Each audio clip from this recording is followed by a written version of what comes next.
बिस्मिल्लाहिर्रहमानिर्रहीम। आज का जो हमारा टॉपिक है ये सिंगल कॉलम कैश बुक का फॉर्मेट को अंडरस्टैंड करना है, सो दैट कि हमें ये पता चले कि इसके अंदर इसको बनाया कैसे जाता है। सिंपल अब इसका फॉर्मेट देख लेंगे और अगला जो लेक्चर है उसके अंदर हम इसकी एक एग्जांपल भी करेंगे। अभी यहाँ पर सिर्फ ये देख लेना है आपने कि इसके कितने कॉलम होते हैं। इसको सिंगल कॉलम जो कैश बुक है इसको सिंगल कॉलम कैश बुक आखिर कहते क्यों है। तो आइए इसमें देखते हैं फॉर्मेट। आप सबसे पहले ये नीचे ये देख रहे हैं, ये एक सिंगल कॉलम कैश बुक है जिसके सिंगल कॉलम कैश बुक है और इसके कॉलम देखें 1 2 3 4 5 इस तरफ है और यही date, particular, voucher number, ledger folio, cash और यही इस तरफ भी है। ठीक है, इस तरफ तो 5 और 5 10 इसके कॉलम है और इस 10 कॉलम की बिना पर हम इसको कह रहे हैं कि ये सिंगल कॉलम कैश बुक है। कितनी मजे की बात है ये सिंगल कॉलम कैश बुक। हमको सवाल यहाँ पे पैदा होता है कि इसको सिंगल कॉलम कैश बुक आखिर कहते क्यों है। भाई 10 कॉलम है इसके और फिर भी हम इसको कह रहे हैं कि ये सिंगल कॉलम है। अब किस पॉइंट ऑफ व्यू से इसको कहा जाता है, इसको थोड़ा सा हमें अंडरस्टैंड करना है। देखें, अकाउंटिंग के अंदर जो कैश बुक है ना, इस पे 3 तरह की ट्रांजैक्शन जो मेजर अकाउंट्स होते हैं मेंटेन होते हैं कैश बुक के अंदर। एक का नाम है कैश, एक का नाम है बैंक और एक का नाम है डिस्काउंट। और इनकी दो एस्पेक्ट्स हैं। कैश के भी 2 एस्पेक्ट्स हैं, कैश रिसीट्स और कैश पेमेंट्स। बैंक के भी 2 एस्पेक्ट्स हैं, बैंक रिसीट्स और बैंक पेमेंट्स। और डिस्काउंट के भी 2 एस्पेक्ट्स हैं। डिस्काउंट से मुराद यहाँ ट्रेड डिस्काउंट जो है वो नहीं है बल्कि कैश डिस्काउंट है। कैश डिस्काउंट के ऊपर भी हमने बेसिक्स में जो है वो की हुई बात। अब ये भी 2 तरह के होते हैं, एक होता है डिस्काउंट अलाउड, एक होता है डिस्काउंट रिसीव्ड।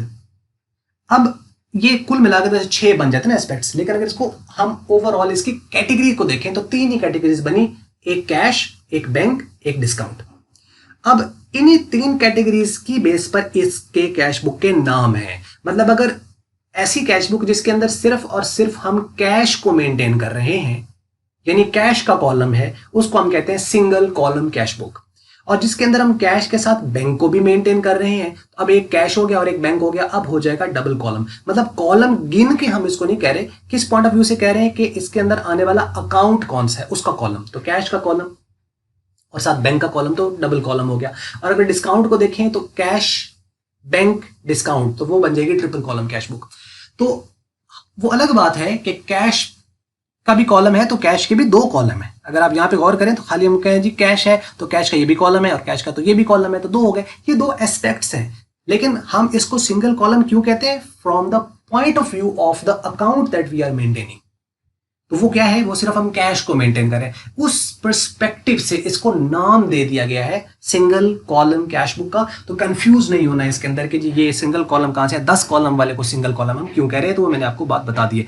यही चीज यहां पे लिखी हुई है, हम इसको थोड़ा सा पढ़ लेते हैं। वो बात कर रहा है कि single column cash book in fact does not consist of 1 column only. In fact यानी ये हकीकतन ये एक कॉलम पर कंसिस्ट नहीं है।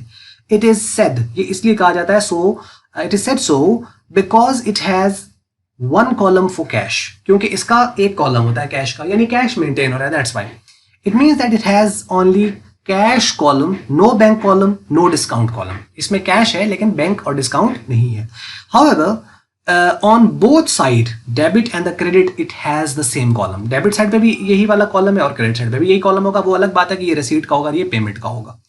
Debit column is called cash receipt column, ये कैश रिसीट कॉलम है। And the credit side column is called cash payment column, ये कैश पेमेंट कॉलम है।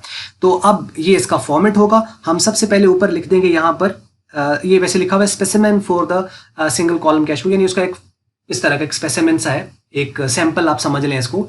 तो टॉप पे हम सिंपल क्या लिख देंगे, कैश बुक, दैट्स इट। और आगे ब्रैकेट में आप चाहें तो आप लिख सकते हैं सिंगल कॉलम, डबल है तो डबल कॉलम, ट्रिपल है तो ट्रिपल कॉलम आप लिख सकते हैं, वरना खाली आप लिखते हैं कैश बुक। अच्छा, इसमें कौन कौन से आना है? इसमें 5 कॉलम लेफ्ट साइड वाले हैं और 5 कॉलम राइट साइड वाले हैं। कौन कौन से हैं? डेट, पर्टिकुलर्स, वीएन, एलएफ और कैश। अब ये डेट जो है इसके अंदर हमने डेट ऑफ ट्रांजैक्शन लिखनी है और डेट ऑफ ट्रांजैक्शन में सबसे पहले साल लिखते हैं। कन्वेंशन यही है कि हम साल लिखते हैं, फिर मंथ लिखते हैं, फिर डे लिखते हैं, बाकी चलता है, मतलब उसमें लोग लिख देते हैं, उसके अंदर कोई ऐसा इशू नहीं है। तो तरीकाकार वैसे जो कन्वेंशन है वो लिखने का तरीका ये है कि ईयर, फिर मंथ, फिर डे। अच्छा, उसके बाद पर्टिकुलर्स में हम लोगों ने यहाँ पे अकाउंट का रेफरेंस देना है। अच्छा, अब ये चूंकि जर्नल है तो जर्नल है तो इसके अंदर तो पूरी एंट्री पास होनी चाहिए थी ना, लेकिन इसकी जो अगर आप शेप देखें तो आपने इसको डेबिट और क्रेडिट में कन्वर्ट कर रखा है। तो मतलब it looks like account, but it is in fact not account initially. बात पता नहीं आप समझ पा रहे कि नहीं, कि ये शुरू में ये अकाउंट नहीं है, ये कोई अकाउंट नहीं है, लेकिन इट लुक्स लाइक अकाउंट, ये अकाउंट की तरह नजर आ रहा है। तो जब अकाउंट की तरह नजर आ रहा है तो हमने उसके अंदर पोस्टिंग के प्रोसीजर से इसके अंदर रिकॉर्डिंग करनी है, लेकिन पोस्टिंग नहीं कर रहे, रिकॉर्डिंग कर रहे हैं। बड़ा माइनर सा डिफरेंस है इसके अंदर, अगर आप समझ पाओ तो।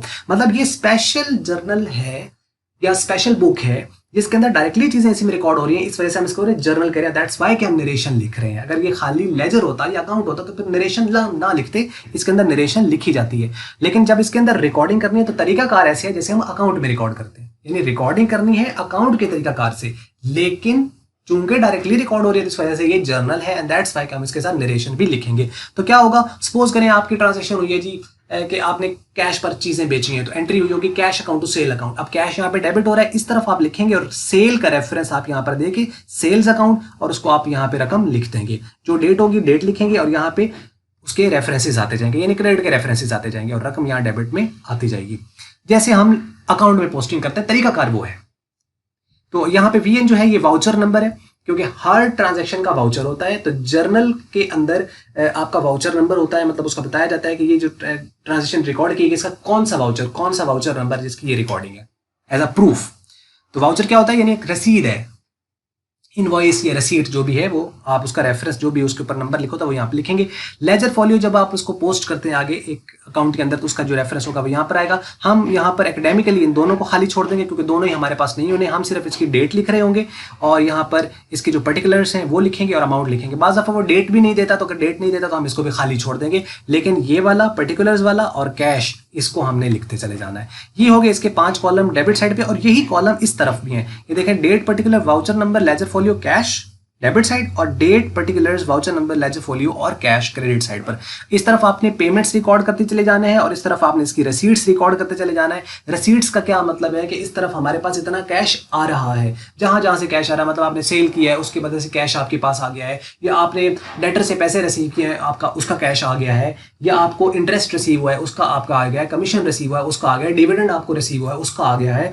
तो ये सिर्फ कैश है, बैंक या डिस्काउंट वाला अभी इसके अंदर नहीं है। That's why it is called, ये शेड भी हुआ है यहाँ पे कि इस कॉलम की ही वजह से इसको सिंगल कॉलम कैश बुक कहा जाता है। और पेमेंट्स में आपके पास जहां जहां कैश पे हो रहा है, मतलब आपने परचेजेस की तो कैश पे कर दिया, आपने क्रेडिटर को पेमेंट करनी थी आपने क्रेडिटर को पेमेंट कर दिया, आपने इंटरेस्ट पे कर दिया है, कमीशन पे कर दिया है, व्हाट्सएवर कोई भी चीज आपने उसका रेंट पे कर दिया है, कोई भी आइटम है जो आपने पेमेंट की है तो वो पेमेंट वाला इस तरफ आ जाएगा। तो कैश क्रेडिट हो रहा है इस तरफ आएगा, रेफरेंस वो डेबिट का ऑब्वियसली आएगा। यानी तरीकाकार पोस्टिंग वाला अकाउंट का है, लेकिन है ये जर्नल भी और लेजर भी।